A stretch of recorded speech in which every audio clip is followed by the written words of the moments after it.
కాంగ్రెస్ ప్రభుత్వంపై తీవ్ర స్థాయిలో ధ్వజమెత్తారు బీఆర్ఎస్ అధినేత కేసీఆర్. ఇది సహజంగా వచ్చిన కరువు కాదని, కాంగ్రెస్ తెచ్చిన కరువని మండిపడ్డారు.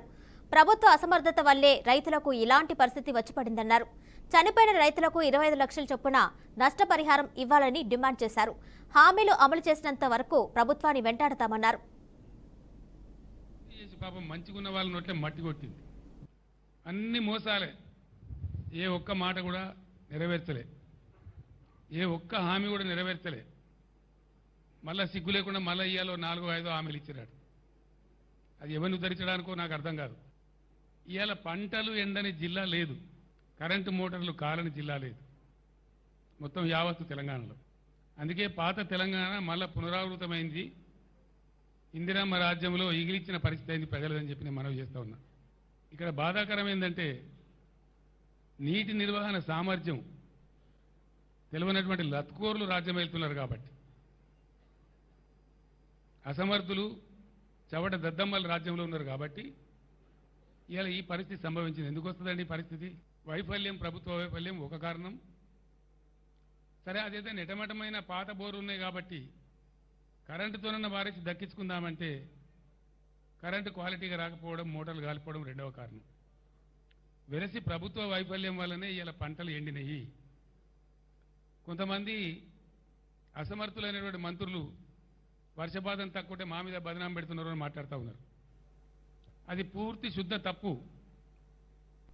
కొన్ని జిల్లాల్లో 7%, కొన్ని జిల్లాల్లో 16%, దాదాపు 20-25 జిల్లాలలో, ఉత్తర తెలంగాణ జిల్లాలలో, ముఖ్యంగా కరీంనగర్ లాంటి జిల్లాలో నార్మల్గా కురవాల్సిన దానికంటే అధిక వర్షపాతం కురిసింది.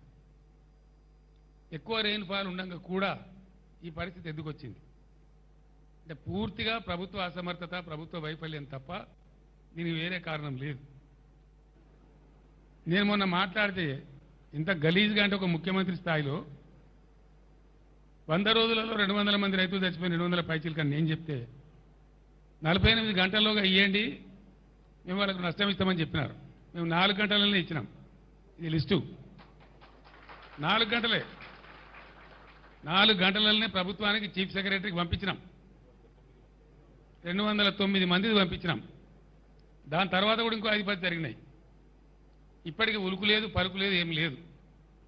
నేను డిమాండ్ చేస్తా ఉన్నా, మీ అసమర్థత వాళ్ళకు చచ్చిపోయారు కాబట్టి వాళ్ళకు తలా 25 లక్షలు వెంటనే నష్టపరిహారం చెల్లించాలి. ఆ ప్రభుత్వాలను, ఆ కుటుంబాలను పరామర్శించాలి. నేను మళ్ళా డిమాండ్ చేస్తా ఉన్నా. లేకపోతే మాత్రం మీకు ఆ ఉసురు, ఆ పాపం తలుగుతుంది. మేము మాత్రం మిమ్మల్ని వదిలిపెట్టమని మనవి చేస్తా ఉన్నా. నేను ఇటు వస్తున్నా, కరీంనగర్ వస్తున్నా అని ప్రకటిస్తే మొత్తం కూలిపోయిందని మాట్లాడినటువంటి కాళేశ్వరం పంపులు ఆన్ చేసి వరద కాలువలోకి నీళ్లు వదులుతారు. వదులుడు కాదు, సిగ్గు లేకుండా ముఖ్యమంత్రి మాట్లాడతాడు. ఏం మాట్లాడతాడు? కేసీఆర్ గారు మాకు ముందే చెప్పచ్చు కదా నీళ్లు వదలాలని. ముఖ్యమంత్రి నేనా, మరి నువ్వా? ఇవాళ రాష్ట్రానికి ముఖ్యమంత్రి ఇవ్వాలి. నీ ఇంజనీర్లు ఏం చేస్తాను, నీ కథ ఏం చేస్తాను, నీ డిపార్ట్మెంట్ ఏం చేస్తుంది, నీ ఇరిగేషన్ మినిస్టర్ ఏం చేస్తాడు, నువ్వేం చేస్తావు? ప్రభుత్వం నీది కదా, ప్రజలు నిన్ను కదా గెలిపించిండ్రు, ముందే చెప్పాలి కదా మాకుంటాడు. మన సూర్యాపేట నుంచి బయలుదేరి మొదలు పెడితే నేను ఎల్లి నుంచి మళ్ళీ ఏలటి వరకు 3 కాలువల నీళ్ళు వదిలేదు. ఇదేం కథ మరి? ఈ తెలివి ముందెక్కడ పోయింది?